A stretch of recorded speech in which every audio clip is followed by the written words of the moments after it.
Welcome in on a Tuesday.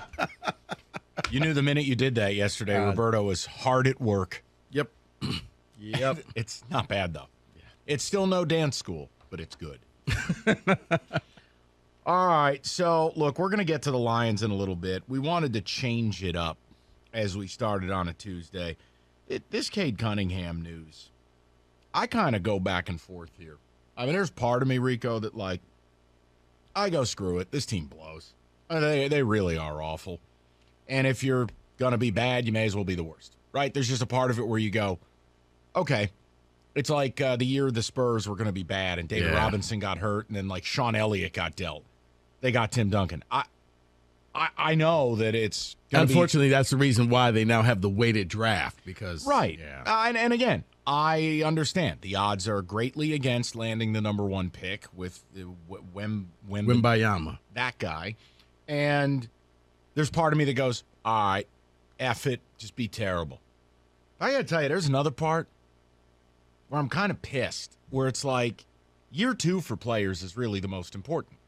That's a real development growth curve where you take off or you don't. Very rare players just in a linear fashion get better. So I don't know what to do with it because I wanted to see Cade and Ivy, and I wanted to see this mercurial backcourt develop. Now Cade's out for the year. I mean, if you think about it, it goes all the way back for, why am I drawing a blank on the other point guard that they got? Killian Hayes? Killian Hayes. He was always injured. He was never there.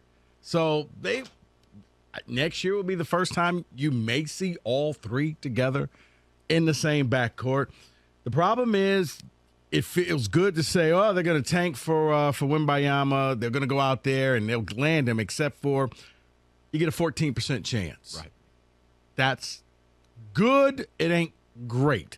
You could go through all of this and in the end still end up with the fourth or fifth pick, which really would make this year horrible. Well, but that's what I wanted to ask the people.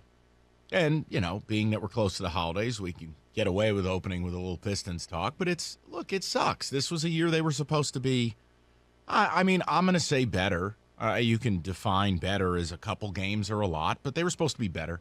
They were supposed to be interesting. And you know what? This was a year like the Tigers and like the Lions. This was their in the graphic year. Right. And instead, Rico, they're not interesting to watch. They're awful. They're the worst defensive team I've maybe ever laid eyes on.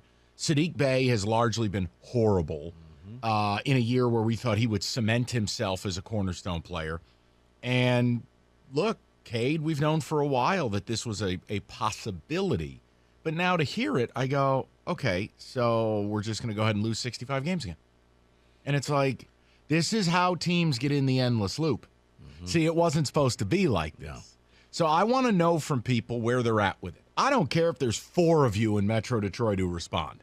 It's major news because Cade is arguably the biggest star we have in town. My thing is this. Don't start selling off parts. Don't just gut this team. What about Bey if he has major value at the deadline? I'm asking because you know what you're going to have to pay him. Right. See, I think that he could be one of the cornerstones. I was thinking more of a Bogdanovich where the Lakers want him. Oh, he's gone. And if you can get the Lakers' first-round pick, okay, good.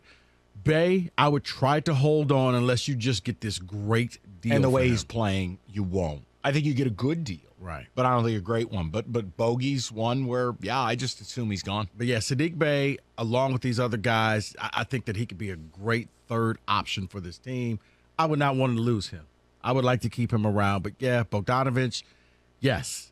As soon as the Lakers come up with something good enough, David, not the deal that you were asking for because he's not,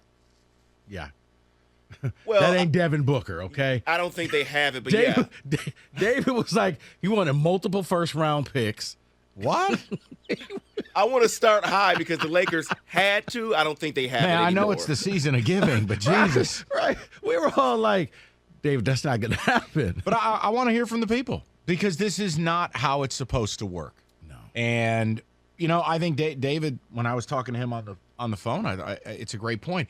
We talk about Cade's development, but it's really about Jaden Ivey's. Jaden Ivey might develop now in an artificial environment because he's not going to play without Cade. He's not going to be able to run the show. You're talking about now, year 3 for Cade, year 2 for Jaden is actually the year they have to learn how to play together. It sets you back. Now, if you end up with Wembanyama, close enough. If you end Just up, call him Victor. If we end up with the French guy, all of this goes away because the reality is he's a supersized Greek freak. That's the only way I can describe him. Yeah. And don't give me no Sean Bradley comps. This is a guy who's crossing people over. This is a guy shooting a three-point shot. Chet Holmgren. Yeah, but except they're different. This guy's way more of an offensive threat. Chet is a defensive player of the year candidate. But, like, if you land that player, all of this becomes worth it. See, if I know is the big word there, because while yes, I want him, that will be amazing to add him to the young talent we have. There's no guarantee. So in the back of my mind, I'm more upset that we don't see the development from Cade and Ivy together, because we will lose a year of that, and Ivy will be bringing the ball up. He will be handling the ball a lot, but he can't do that with Cade on the floor. So now it's going to be a whole nother year of learning each other. See, I think so, David, but I don't think it's that bad, because I think that what you'll get is Cade will realize, because last year there were times he would just bring the ball up the court, and you could just see it in his eyes like, spite. God, this is it. He was looking for someone. This is what I left Oklahoma State for. This. Now he knows. I know what Jaden Ivey can do. The thing about good players, star players, it doesn't take that long for those two to get to know each other. It's not going to be a year-long process where they got to feel it. No. Game recognizes game. And once he sees, okay, Jaden's good at this, good at that, good at this, I can compliment him with this, I give it a couple of weeks, maybe a month at the most, but at that point, they'll have this thing going. And Jaden's second year, and in Cade's third year, and, but it's in Killian Hayes, fourth, fifth year. Like, it's sad, because I actually thought that they had a nice rotation with those three guards. Because remember, I was giving Killian Hayes a pass and saying this, year number 3, kind of like Jeff Okuda. I thought, he'd be a great guy to coming off the bench, but yeah, now you gotta hope that you can end up in the Wembanyama sweepstakes and land him. Because yes, if you get him, then we don't really care. You get him and you'll deal with the pain of this year, and it will be like the Spurs when they lost everybody that year, got Tim Duncan, and just started winning titles. And it was because the Spurs openly just tanked that they've now changed how the NBA lottery goes and made it weighted with everything, so that you will never have that type of situation again. All right, well, here we go. Bottom line. What do you want to do, people?